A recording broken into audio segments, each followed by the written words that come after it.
መሆን የምትፈልጉትን አይነት ሰው ለመሆን ምን ማድረግ እንዳለባችሁ እስቲ በዝርዝር እንየው። አብዛኛው ሰው መሆን ለሚፈልገው ወይም ደግሞ ማሳካት ለሚፈልገው ነገር ቪዥን አለው።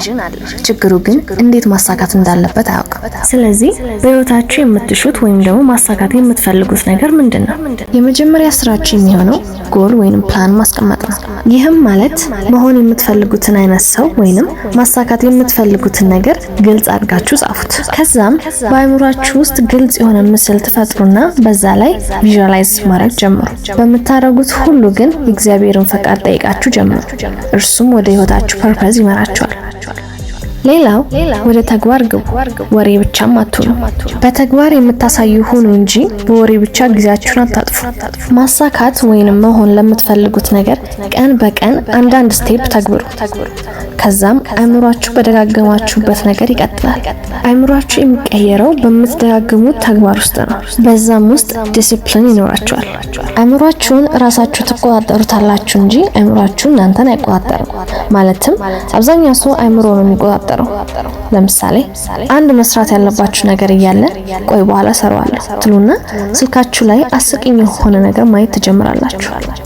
እዛም ላይ ሳታውቁት አንድ ሰዓት ታጠፋላችሁ። አእምሯችሁ እናንተ ብትቆጣጠሩት ኖሮ ማድረግ ያለባችሁን ነገር በቦታውና በሰዓቱ ላይ ትፈጽሙት ነበር። ፕሮክራስቲኔሽን ይገላችኋል። ማድረግ ያለባችሁ ነገር ካለ ወዲያው ተግብሩት፣ ጊዜ አትስጡት። አእምሯችሁን ይሄን ለምዶ በጣም ፕሮዳክቲቭ ያደርጋችኋል። ምክንያቱም አእምሯችሁ የሚለምደው የምትደጋግሙበትን ነው እንጂ በህይወታችሁ የምትሹትን ነገር አይደለም። በህይወታችሁ ለምትፈልጉት ነገር የሚያስፈልገውን ተግባር በመደጋገም ግን ያን የምትሹትን ህይወት ማግኘት ትችላላችሁ። ሁሉ ነገር ከአእምሮ ስለሚጀምር ነው። አስተሳሰባችሁን ስትቀይሩ ህይወታችሁን ትቀይራላችሁ። ቀጣይ ደግሞ በምትሰሩበት ነገር ላይ ቻሌንጅ ያጋጥማችኋል። ይሄ የማይቀር ነው። አልጋ ባልጋ የለም። በዛ ውስጥ ግን ጸንታችሁ መቆየት የእናንተ ፋንታ ነው። አትሰላችሁ፣ ተስፋ አትቁረጡ፣ አታማሩ። እንደውም ደስ ሊላችሁ ይገባል። ምክንያቱም ከፊታችሁ ትልቅ የማትጠብቁት ቆንጆ ነገር ስላለ።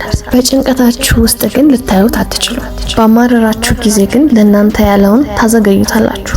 አንድ ችግር ሲያጋጥማችሁ ሁልጊዜ ደስ ይበላችሁ።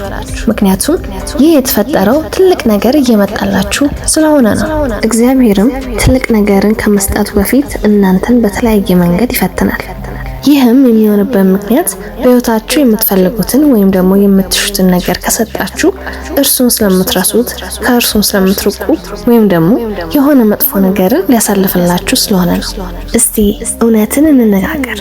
አብዛኛው ሰው ለፈጣሪ ምሬትን ነው የሚያቀርበው። እርሱ ጋር ሄዳችሁ ጊዜ ወስዳችሁ ረጅም ሰዓት እንደምታማሩት እውነት እንደዛ ረጅም ጊዜ ወስዳችሁ ታመሰግኑታላችሁ? መልካም ነገር በህይወታችሁ ውስጥ ሲያጋጥማችሁ መጀመሪያ የምትነግሩት ለማን ነው? ለእግዚአብሔር ነው ወይንስ ለቤተሰብና ጓደኛ ነው?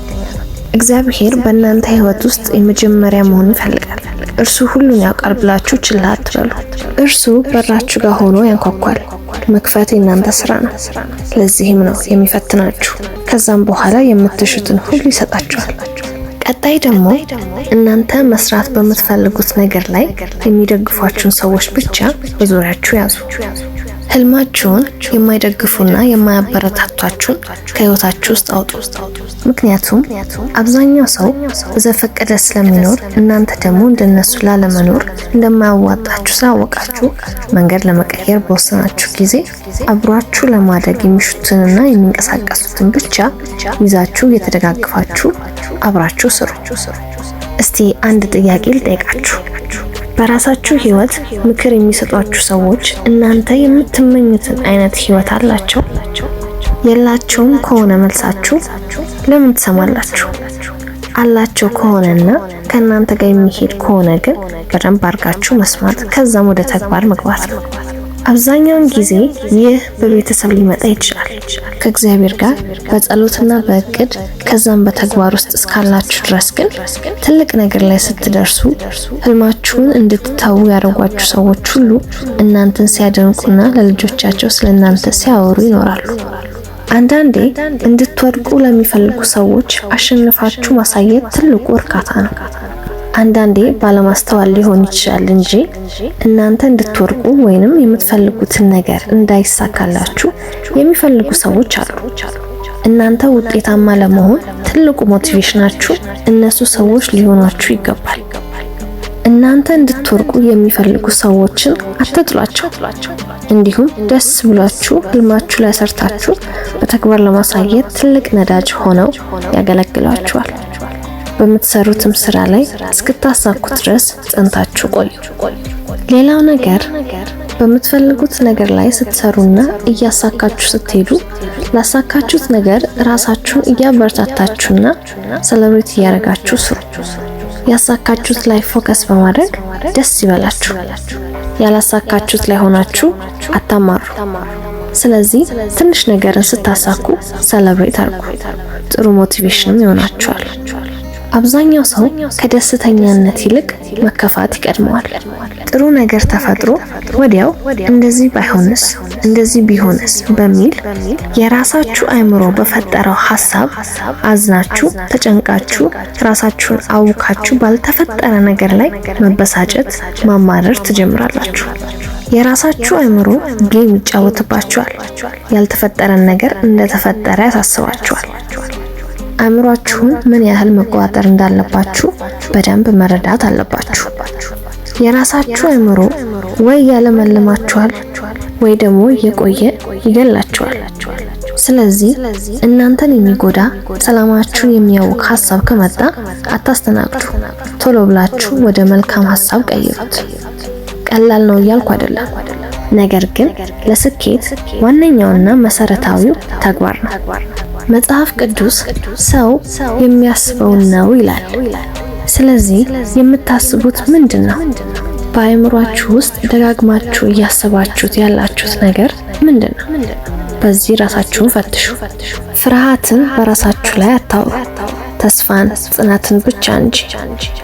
በመጽሐፍ ቅዱስ ዳዊት ጎልያድን ሊፋለም ሲቀርብ ጎልያድ ምን ያህል አስፈሪ እንደነበር ለእግዚአብሔር አላማረረም። ምን ያህል እግዚአብሔር ትልቅ እንደሆነ ነው እንጂ። ችግር በፊታችሁ ሲመጣ አትፍሩ። የእናንተ ትልቁ ችግር ለእግዚአብሔር ተራ ነገር ነውና በተስፋ ግን ተጠባበቁ።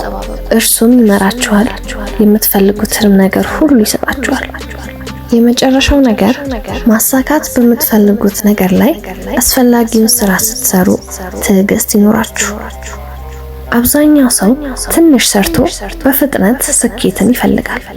ይሄ ደግሞ ተስፋ እንድትቆርጡና እንድትሰላችሁ ያደርጋችኋል።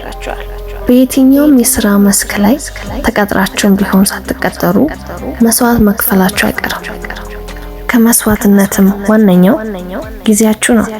ስለዚህ ጊዜያችሁን ማሳካት በምትፈልጉበት ነገር ላይ ብቻ አውሉት። ትልቅ ውጤትም ላይ ለመድረስ ሞክሩ።